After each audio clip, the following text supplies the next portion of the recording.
সুপ্রিয় দর্শক, আমি আবারও আসলাম আপনাদের মাঝে হেলাল আহমেদ রোহান। ব্রাহ্মণবাড়িয়া জেলার প্রিয় শহর কসবাতেই চিতল ও ভাপা পিঠা খাওয়ার জন্য অনেক দূর দূরান্ত থেকে দেখতে পাচ্ছেন যে ভিড় করে বসে আছে তাহার ভাপা পিঠা ও চিতল পিঠার দোকানে। দৃশ্যটি দেখে মনে হচ্ছে যে তিনি পিঠাওয়ালা পিঠা বানাচ্ছে আর তারা ফ্রিতে খাচ্ছে। না, বিষয়টা তেমন না।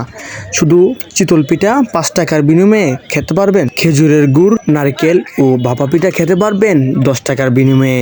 শীত আসতে নাসতে এখন থেকে যেন ভিড় করছে এই ভাপা পিঠা ও চিতল পিঠার দোকানে। অনেক দূর দূরান্ত থেকে এসে থাকে এই ভাপা পিঠা ও চিতল পিঠা খাওয়ার জন্য প্রিয় শহর কসবাতেই। সুপ্রিয় দর্শক, দেখতে পাচ্ছেন যে শীতকালীন পিঠা খাওয়ার জন্য, ভাপা পিঠা এবং চিতল পিঠা খাওয়ার জন্য দেখেন এখানে সিরিয়াল লেগে আছে। তো মূলত পিঠাটা তুলে থাকে না।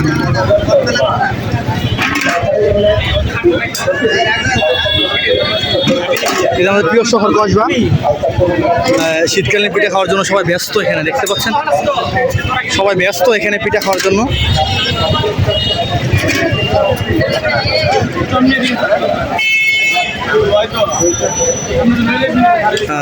যখন দিন গুনিয়ে সন্ধ্যা আসে তখনই কিন্তু এই পিঠা খাওয়ার জন্য দূর দূরান্ত থেকে মানুষ এখানে ভিড় করে।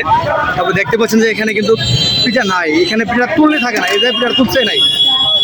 আপনারা দেখতে পাচ্ছেন যে এই যে পিঠা উঠতেছে নাই, পিঠা উঠলে থাকে না। আপনারা দেখতে পাচ্ছেন যে পিঠাটা তোলা মাত্রই পিঠাটা কিন্তু থাকে না।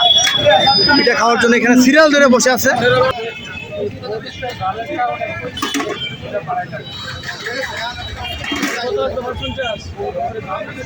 সুতরাং পিঠা তুললে থাকে না, কি অবস্থা। আসছিলাম শীতকালে পিঠা খাওয়ার জন্য, আর পিঠা তুললে থাকে না। ওই যে ভাই পাইলেন না পিঠা, এদের পিঠা তুললে থাকে না। এদের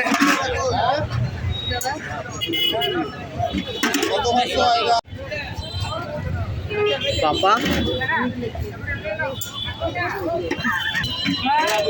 আস্তা ভাই মোট রয়েছে না